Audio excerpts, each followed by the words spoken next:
Yo, bien ou bof, on se retrouve aujourd'hui pour un débrief film très attendu qui a été repoussé maintes et maintes fois, toujours et encore à cause du Covid. Mais voilà, je l'ai vu hier, il est sorti hier de toute façon. Et comme t'as pu le lire dans le titre de cette vidéo, il s'agit de SOS Fantôme, l'héritage. Donc l'héritage évidemment c'est le reboot du film culte SOS Fantôme 1 sorti en 1984 si je me trompe pas. Donc film culte des années 80, un film au panthéon du 7e art poto. Mon premier vrai blockbuster, parce que bon, moi quand j'étais petit avec mon père je regardais beaucoup tout ce qui est Louis de Funès, Bud Spencer et Terence Hill. Il y avait quand même les tout premiers Superman qui étaient des blockbusters en soi aussi, mais je sais pas pourquoi j'ai été plus marqué par SOS Fantôme. Bien évidemment j'étais beaucoup trop jeune pour aller au cinéma, d'ailleurs je l'ai découvert bien plus tard en cassette vidéo et j'étais même en classe de neige, je m'en souviens comme si c'était hier. C'est nos professeurs qui nous l'avaient mis, certainement un dimanche où on n'avait pas été skier, enfin je sais plus, mais en tout cas je me souviens de la télé, de la pièce où je l'ai regardé, enfin voilà, c'est un film qui m'a vraiment beaucoup marqué. Et d'ailleurs, toi-même tu sais que on possède les bails, donc ça fait partie de ma collection et ça m'a fait zizir de le redécouvrir en Blu-ray. Bon, je possède également le 2 évidemment. D'ailleurs, dans cette boîte, il y a le 1 et le 2, il y a les deux. Donc voilà, ça c'est cool. Par contre, on en parle vite fait parce que je suis obligé. Je sais même pas pourquoi je l'ai acheté. Cette daube qui est sortie donc en 2016 avec des meufs, ils nous ont fait un reboot chelou. Tu sais quoi, il est tellement naze que je me souviens même plus. Je me souviens même plus du film. Je regardais s'il était pas sous blister parce que tu sais quoi, je me souviens même pas l'avoir vu. Je me souviens plus. Trou noir. Je sais plus ce que c'est que ce film. Pourtant en plus c'est la version 3D. Il y a Blu-ray, DVD, Blu-ray 3D. Enfin ouais, c'est la totale. Je sais même pas pourquoi je l'ai acheté. Je sais même pas si je l'ai vu. Je m'en souviens plus. Mais tout ce que je sais c'est que c'est de la merde. Bon alors si je t'ai parlé de cette daube, c'est parce qu'on sait que ça fait quelques années que c'est devenu une manie de nous faire des reboots des films cultes des années 80-90 et bien souvent, à l'arrivée ça nous donne des films vilains en fait. Ensuite quand j'ai vu qu'ils ont fait le choix de faire une suite majoritairement avec des enfants plutôt que des adultes, j'ai eu peur que ce soit casse-gueule. Après j'ai compris qu'en fait ça allait être les anciens qui allaient passer le flambeau aux plus jeunes et comme les années 80 sont à la mode comme jamais, j'ai vite compris qu'ils allaient sauter à pieds joints dans la mouvance Stranger Things. Mais en même temps c'est légitime parce que bon ça colle bien et même dans Stranger Things ils portent les vêtements de SOS Fantôme. D'ailleurs l'acteur de Stranger Things là, le petit jeune là qui a bien grandi, il a un rôle moins important que ce que j'aurais cru. Le film tourne surtout autour de sa petite sœur en fait. Bon bien évidemment je vais pas spoiler les gars, donc je vais pas rentrer dans les détails, vous inquiétez pas. Moi je suis surtout là pour vous donner mon avis général. Est-ce que le film est cool ou non, est-ce qu'il m'a plu, et après je peux parler de certains aspects techniques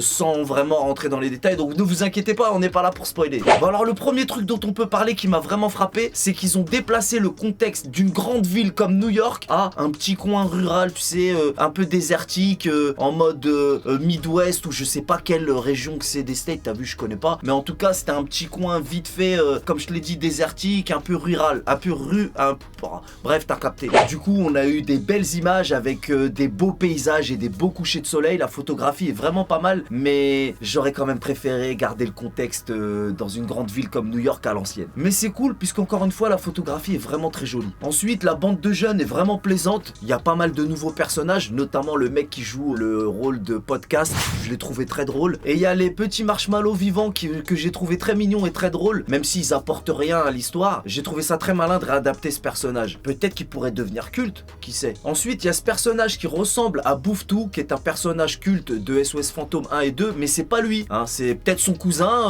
je sais pas, mais d'ailleurs il l'appelle Graitou, un truc comme ça, je suis pas sûr, mais pour moi c'est pas Bouffetou, hein. C'est peut-être son cousin comme je t'ai dit, ou son daron si tu veux, mais c'est pas lui. Ensuite au niveau de l'histoire, bon, j'ai trouvé l'intrigue correcte, c'est pas ouf, mais c'est correct, et le point fort c'est que ça pourrait plaire aux fans de la première heure comme moi, ainsi qu'aux enfants, ce qui est déjà pas une mince affaire, donc ça c'est plutôt cool. C'est rythmé, c'est enjoué, encore une fois on a droit à des beaux paysages, les effets spéciaux sont bien réalisés et c'est une vraie suite qui trouve sa propre identité, donc ça c'est malin. Mais moi ce que je trouve dommage c'est que ça manque de fantômes, ça manque d'ectoplasme, c'est un peu dommage, il n'y a pas suffisamment de fantômes et d'action, ça c'est un peu dommage, et pas mal de longueur aussi, surtout la fin elle est banale de chez banale et c'est un petit peu long en plus. Une suite solide, drôle, avec du cœur, mais il y a des longueurs. Bon j'ai fait une rime mais j'ai pas fait exprès, mais il y a quand même des longueurs. À un moment, je me suis un petit peu ennuyé, ça me fait chier de le dire, mais c'est vrai. Surtout la fin, c'était un petit peu du réchauffé. Ils ont même repris le concept du 1 en moins impressionnant. Donc la fin, c'est ce qui m'a moins plu. Et bien évidemment, il y a aussi beaucoup de fanservice dans le film. Moi, ça m'a fait zizir, notamment la voiture, un Ecto 1. Quand on la voit, la façon dont ils les mettent en scène avec la musique et tout, ils mettent ça bien en avant. Et ça m'a fait zizir. Moi, je suis fan de ce genre de choses, évidemment. Il y a aussi le parc à protons, ça m'a fait zizir de revoir tout ça. Et le piège à fantômes, tout. Puis même ça, je sais pas comment ça s'appelle. Mais voilà, la voiture, ils auraient pu la nettoyer un petit peu quand même. Elle était un peu dégueulasse, c'est normal, elle est vieille. Mais un petit coup de Karcher là, histoire de bien voir le logo, ça m'aurait fait zizir. Bah oui, les fans, ils sont jamais contents. On a toujours là à critiquer. D'ailleurs, je suis là pour ça dans cette vidéo. Non, mais c'était cool, c'était des jolis souvenirs quand même. Donc pour finir, malgré quelques longueurs, ça reste quand même une bonne surprise, une bonne suite bourrée de nostalgie, entre émerveillement et amusement. Bref, des très jolis souvenirs. Donc un bel hommage aux deux précédents films, l'esprit a été respecté. Et comme je l'ai déjà dit, c'est un film tout public, donc tu peux y aller avec tes parents, tes enfants, ton médecin, ton chien, ton chat et même ton râleton laveur si tu veux. Voilà ce que je pouvais dire sur ce film, c'était mon avis de cinéphile raffiné. Si cette vidéo t'a plu, n'hésite pas à lâcher un petit pouce bleu. Quant à moi, je vous donne rendez-vous très prochainement pour un nouveau débriefing, parce que là au mois de décembre, il va y en avoir des dingueries, je te raconte pas comment j'ai hâte de retourner au Cinoche. Là, il y a beaucoup de films très lourds qui m'attendent. Du coup, on se retrouve très rapidement pour un nouveau débriefing. On connaît les bails. Salut!